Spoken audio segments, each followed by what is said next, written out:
Hi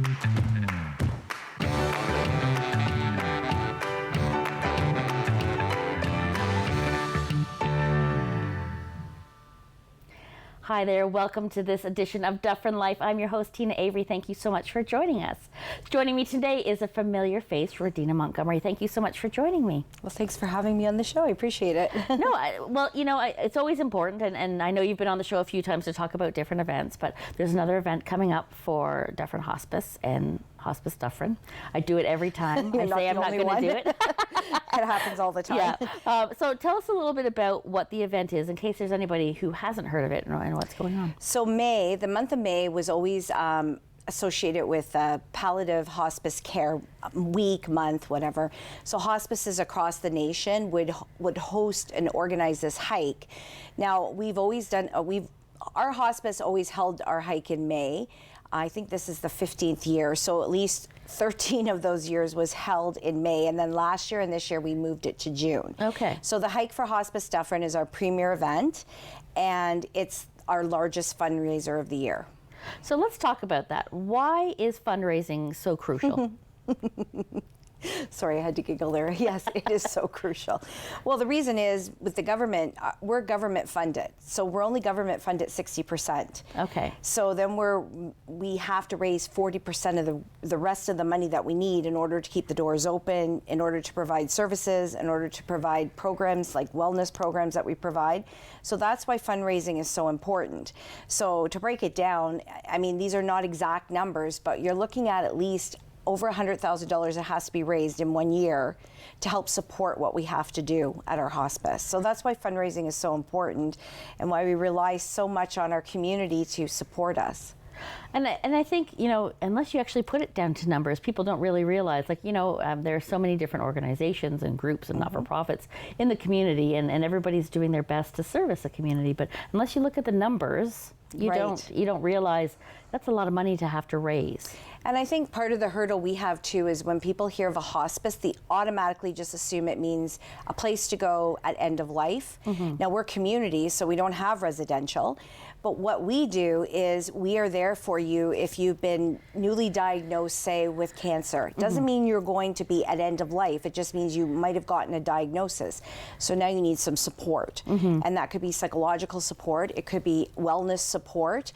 It could be that your family needs support. Mm-hmm. And not everybody who comes through our care will pass, but if that does happen, then we stay with you from the beginning of the journey to the end of the journey and beyond, which means if your family now needs some sort of support, we can support them. So I think there's this misconception about what we actually do. And I always say to people, we're all touched by hospice care because we all at some point will either know somebody who's been diagnosed with a life-limiting illness, so cancer, Alzheimer's, ALS, you name it, those type of illnesses, or we will ourselves be diagnosed with those diseases, or I hate to say it, we all grieve somebody. We all will grieve somebody. Yes. And then we support caregivers. Now, we may not all be caregivers, but we have an awful lot of caregivers right now. And the biggest support we're doing right now is the bereaved and our caregivers. And you know what? I think when people hear, you hear cancer, you hear anything that could be potentially life-ending, there's a fear. Like there's that emotion, like that whole, I'm gonna die, I'm gonna pass, and I think even just the service of offering people like just that comfort of speaking to somebody, because everyone that works with you understands what people are going through and can explain some of the processes that might overwhelm people who get that kind of news. Well, and the other thing is too, sometimes people are diagnosed with something and then they're probably sent out of community for service, so they end up at a hospital in Toronto and they might undergo some sort of care. There's maybe a little bit of a disconnect somewhere about what else do they need in community. So, unless they say, well, I'm experiencing a lot of anxiety and depression over this disease, they may not know that they can come to us, and they may not understand as well that it's free. And that's the biggest piece of it, and why we have to fundraise is so that we can offer these services to people for free. So, the other thing we do too is we have chemo bags. We collect usually at Christmas time. A lot of communities items from people in the community to put together chemo bags and caregiver bags, and we have wigs, and we have books to help people in movies if they want to watch them, that help them through the journey. And then we have our social workers and our bereavement counselor.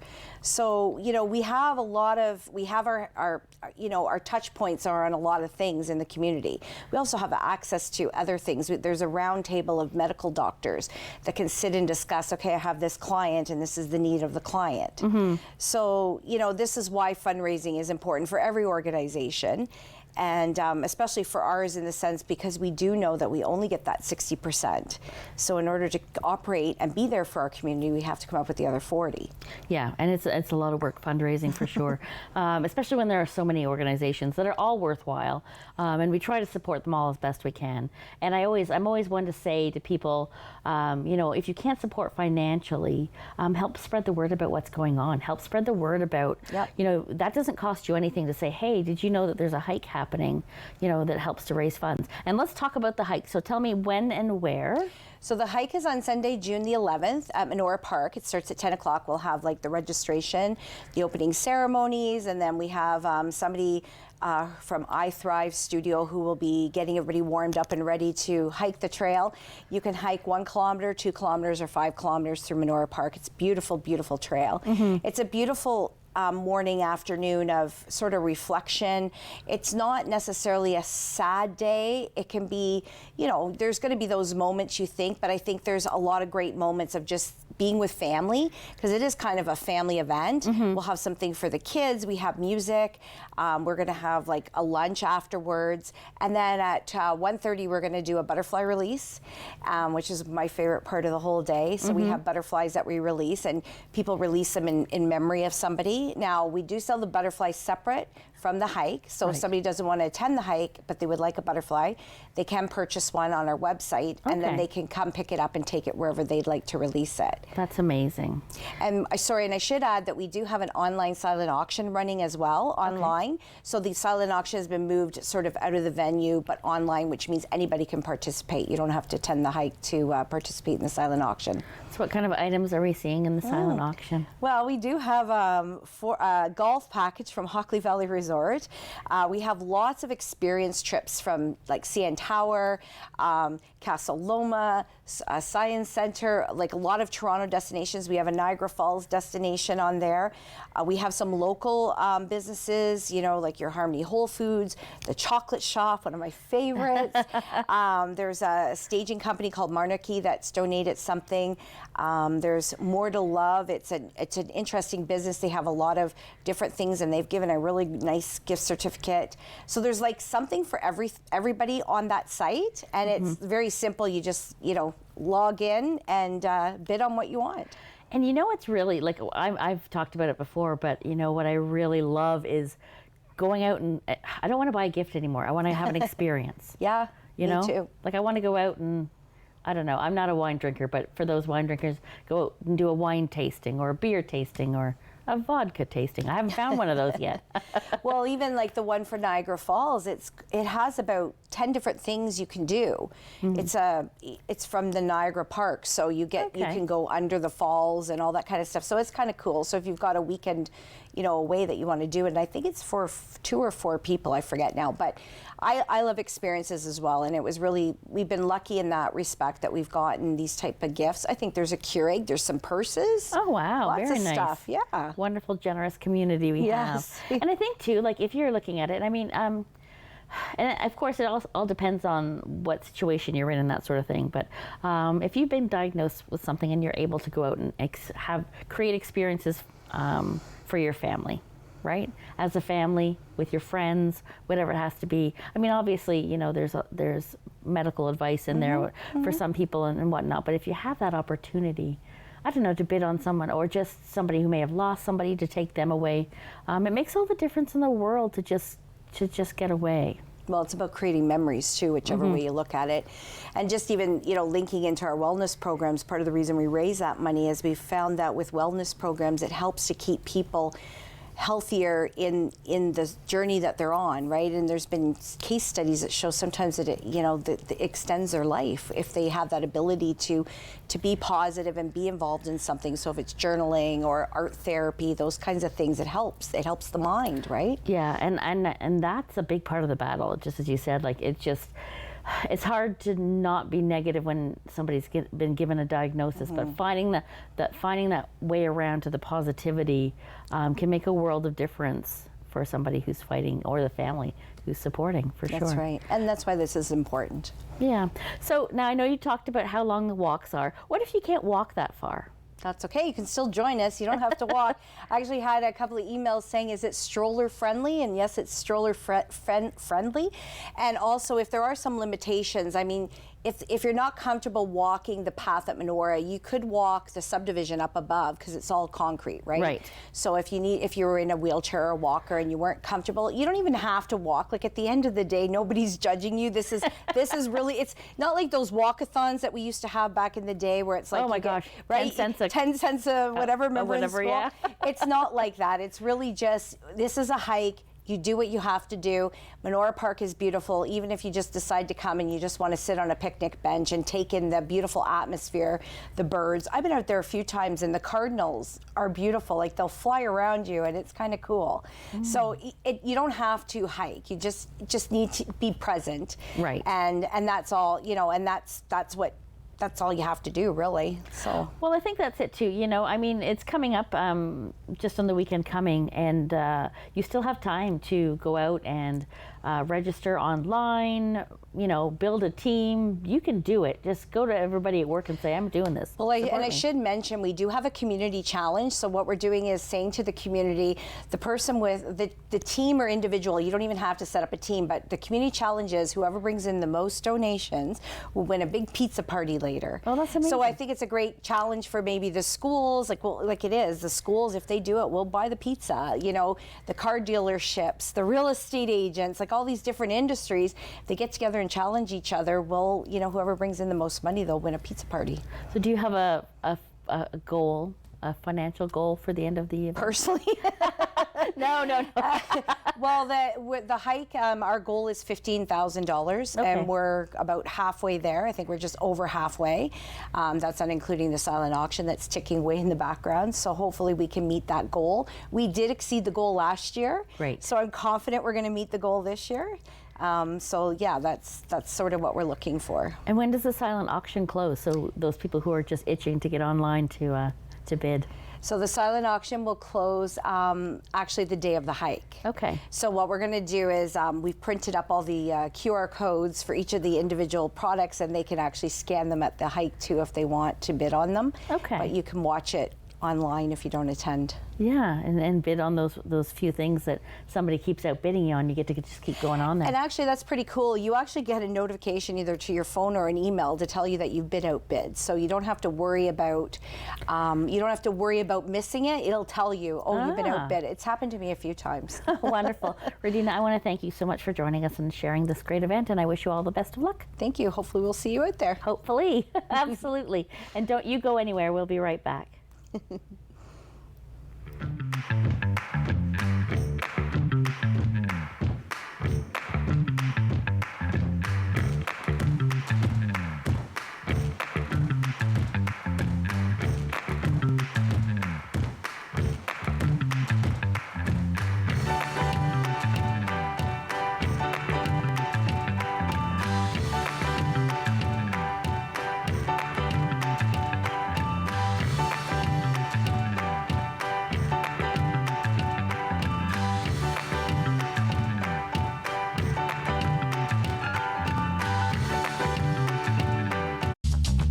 This program is brought to you by Ignite TV. Now you're in command. Visit Rogers.com for more details.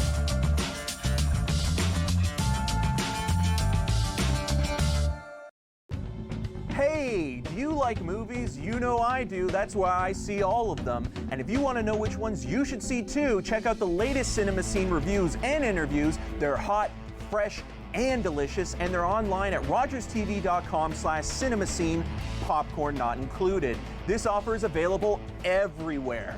tell your friends. Be the first on your block to click rogerstv.com/cinemascene. It's so nice, we have to mention it twice.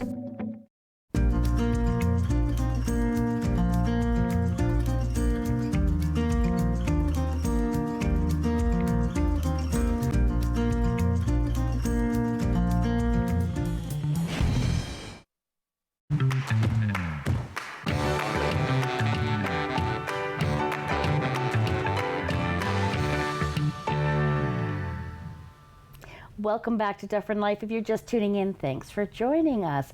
So we're going to talk about something that intrigues me and I think is vitally important that we talk about. So you're thinking, what are we going to talk about, Tina? And what we're going to talk about, number one, I guess the background of it is supporting local. But at the same time, we're going to talk about Field to Fork, farm tour, and dinner. Joining me today, we have Jeanette French. Thank you so much for joining me. Thanks for asking us. I'm so glad. And you're from Lennox Farms. Yep, Lennox Farms. And you do have an event coming up. So why don't we talk about what, and I'm not going to say it again because it's a tongue twister. Let's talk about what the event actually is. So we're running a series of events this summer called Field to Fork Farm Tour and Dinners. And they are a special event that you come to on the farm where you go for a farm tour and you get to harvest some vegetables and kind of learn about our operation and what we're doing. And then you get to have a gorgeous sit-down 4-course meal outside in the field. That's amazing. Yeah. So let's talk. So we're going to get into little bits and pieces of it. So let's talk about the farm tour. Yeah. So why is it important? And what can people expect? I feel that right now people are so disconnected with what they put in their mouths, and I think it's really, really important to know what you're eating and where it's coming from. We live in a beautiful community that is ag-centered, and we have so many amazing farms and farmers, and I feel that often the community isn't connected with that, and it's something that people don't often get a chance to go and explore and see. So I think it's so important to bring people into the farm in a structured environment, so not just letting them come into the fields. Go willy-nilly into the fields and go running through. We have to be safe, and we need to make sure everyone's safe and the food's safe, but we want people to understand really what they're putting in their mouths and where it's coming from. And I think, and like I said, underlying that is, and finding it locally if you can, like supporting local farms, because that's how you make your living, but that's what we need to eat, right? And that's really, really important. So what type of vegetables do you grow? So we grow 3 main vegetables, rhubarb, English pod peas, and Brussels sprouts, but we grow over 25 different crops. Okay. And then we grow herbs and flowers. So everything from asparagus and sweet corn. All my favorites. Like you're saying all my favorites. Cauliflower, broccoli, spinach, tomatoes, everything. Wow.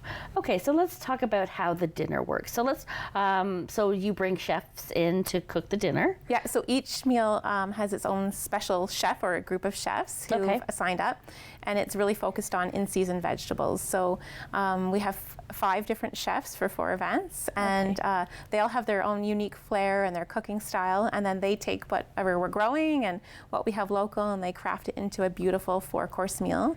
So everyone's completely different. Okay. Sometimes they're plated, sometimes it's served family style. It just depends on the chef and what's going on, and of course the season. Because I would imagine if you're doing this in the fall, it's a whole completely different experience as to what is in season in the fall. Yeah, for sure. So the first one we're doing is in a couple weeks in June. So we're going to feature asparagus and rhubarb. But in the fall, we'll have potatoes and squash and Brussels sprouts, that kind of thing. Yeah, I will have to say, asparagus is my favorite vegetable. Every time you say it, I'm like, and I love rhubarb. I remember when I was young, we used to my father used to get the rhubarb for us, and we would, take a little saucer and just put sugar down and just dip it and just eat it. It was it's an experience for sure. And I feel when people have those experiences and then they can come to the farm and kind of feel connected and relive that, like grandma's garden or mom's garden, or, it brings back memories and it reconnects people with the land and how the cycle of life goes. Well, that's it too. And I mean, there's a lot of people that may not have had those experiences. And I think that, not that I would love to, I'm just thinking asparagus and rhubarb. I can't get it out of my brain. But I'm just thinking and that's on June 24th, that one, right? Yes. I want to make sure that we mention that for sure. But people who haven't had that experience, I mean, that's like a whole, is it a family affair? Is it something that we would bring kids to, or is it more I would say it's probably more geared to adults. Okay. So it's a dry event, but it's a long event, so it's about 4 hours. Okay. And the dinner is about 2 hours, so it's hard to get little ones settled. And, Yes, yeah. we have it's a very intimate seating, so we have limited seating for each event. We're also doing this as a fundraiser for NDACT. Okay. So North Dufferin Agriculture Community Task Force. Okay. And right now they're raising funds to protect land and groundwater in North Dufferin County. So amazing. all our funds that we raise during the event will be donated to NDACT. So do the people who are attending, do they know what they're having beforehand, or is it a surprise? I like it both ways. It really depends on the event. We've posted the menu for the first dinner, but the next 3 aren't posted yet. Okay. Sometimes it's a little bit of surprise, but you can always be guaranteed that you will be eating in-season veggies. So in August we will have peas, and in September we'll have sweet corn, and in October we'll definitely have Brussels sprouts. Another one of my favorites, although my son and I out of the 5 of us, my son and I love Brussels sprouts. Nobody else will eat them. Yeah, I would say you just have to eat them from Lennox Farm, and then you'll love them. Well, that's it. So, I mean, when did you start doing this? Is this something new that you've started? So we started last year. Last year was our first run of it. We had 4 events, and they all went off beautiful, really amazing. We've always wanted to do this, but COVID kind of put a dampen on that thing. We eat so amazing, our family does, every single night, and we just feel so grateful, and we want other people to have that same opportunity. So when we're eating on our porch, we're like, oh, I wish other people had this same opportunity. Well, just give me a call. I'm happy to just pop on over. There's always lots of food, lots of room on the table. I'm a huge vegetable fanatic. I do love vegetables. So, Yeah. I mean, and I think the experience of seeing how they're grown and what's happened. Like, do you talk a little bit, I know, I think I looked online and talk about how you make the soil good for growing. Yeah, for sure. So we are focusing on regenerative farming and really taking the care of the soil and growing healthy soil in order to grow healthy food. And so we share our tricks and our tips and things that we're learning and things that we're experimenting with on the farm. We're really, really passionate about protecting and improving the environment. We only have one, and it's really our livelihood and our future and our health. So we go through, what are we doing to take care of the soil? What are we doing to take care of the plants? Some really cool things we're doing. We also kind of show some of the machinery we use. We're a vegetable farm, but we hand harvest every item. So people just get a chance to see how we do that and see some of the cool no-till planter we have, and just some really cool machinery. It's always exciting. Yeah, and it sounds like a lot of fun for sure. So, but I don't want you to tell us anything too, but can you give us a few tips for somebody who just wants to start a garden in their backyard, like just a little vegetable garden? I said just go for it and take a risk and try. If your plants don't do well, that's okay. Kind of think about your space and what you have space for. So if you only have room for a couple pots, maybe think about doing some tomatoes. They're really nice in pots. If you don't have a lot of time, lettuce grows really, really fast, and you can just go out to the garden and harvest some for your dinner. So things that you eat a lot of. I would stay away from things that are tricky to grow or things that are a little bit more difficult, like Brussels sprouts. It's not something you would just jump into. But tomatoes, lettuce, cucumber, and planters are always great. You don't have to have a huge garden, but look into your soil and your lighting, and does this plant work in full sun? I encourage everybody to just take a plant and see what they can come up with. I have to be honest. I'm not a. Everything just seems to die. Even my house plants. So I'm always very hesitant to put all this work into a garden, and I'm not. And I'm just one of those people that I truly appreciate what you do because I love to eat what you do, and I'm maybe not the person to plant and do it myself. Well, there's so many amazing garden centers in Dufferin County, so pop over, grab some plants.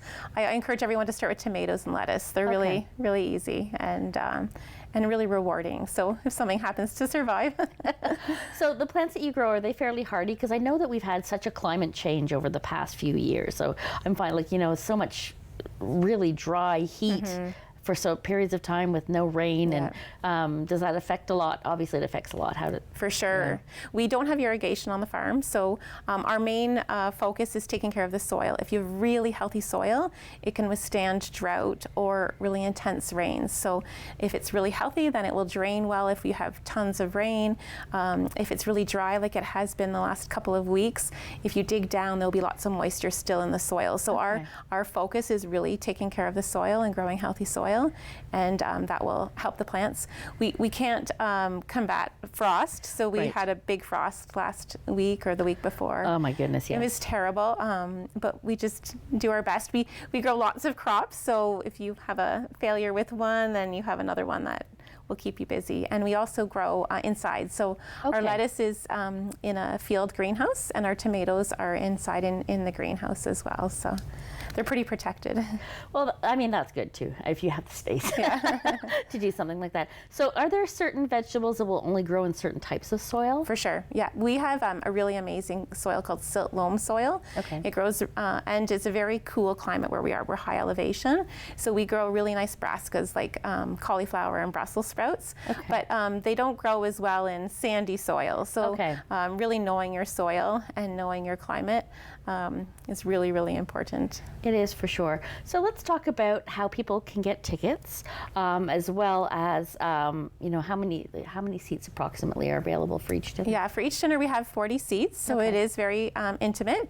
Everyone's seated at a long table, so we eat together. Everyone is seated down one huge long table in the field, and you can order tickets online on our website, lennoxfarm.ca. They're all listed under the events section, so if you hop on and go onto the events section, that's where you can buy tickets. I think that's absolutely amazing. And so let's talk about a little bit where you're located, to give people an idea, because it's not just 5 minutes away, but it's not far away. So we're about 30 minutes from Orangeville. We're on County Road 124, just north of Shelburne, about 10 minutes north. We're really easy to get to. We're on a direct route right towards Collingwood. We have lots of traffic going by, but it's a really nice location. We have our home farm is 300 acres, so so the dinner and the tour we split into two groups, and you get to do a walking tour of the home farm, and we take a tractor ride across the field and get to take a look at all the other crops we have growing. And I was just, I came from the city, not from the big city, but I moved up here from Brampton like 26 years ago. But I'm just thinking of the faces of some of the people that, you know, the city dwellers that come up here and have never experienced it. How you know, how eye-opening and refreshing it must be to see something like that when you've come from such a, you know, condensed area. Yeah, it's completely different. My husband was saying when they took the first group of guests to the field one day to pick peas, it was like opening up children into trick-or-treating or in a candy shop. They were just so excited, and it was just so magical because they'd never seen 40 acres of English peas that they could just pick and eat, and it was just truly beautiful. And we see the geese running through the field, or some wild turkeys, or maybe if we're lucky, a deer, and it's just really such a nice, calm, relaxing experience. Wonderful. Jeanette, I want to thank you so much for joining us and sharing all this information with us. It's my pleasure. Thank you so much for having me. It was my pleasure. And thank you for joining us. Until next time, bye-bye for now. So we're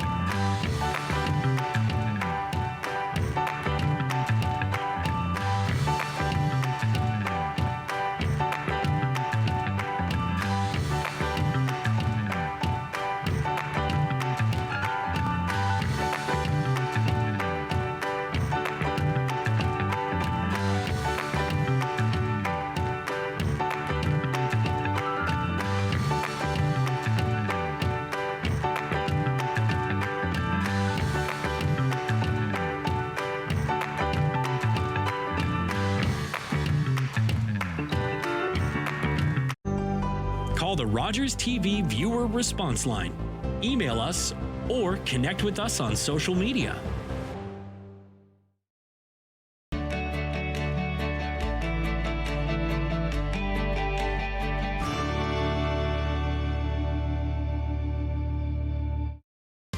I'm Wendell Clark with a word about winning. We all know it takes a team effort in any sport and with any challenge. You can be a part of the winning team that shuts out impaired driving. Whether you're out on the town or just hanging out with friends, drink responsibly. Always have a plan.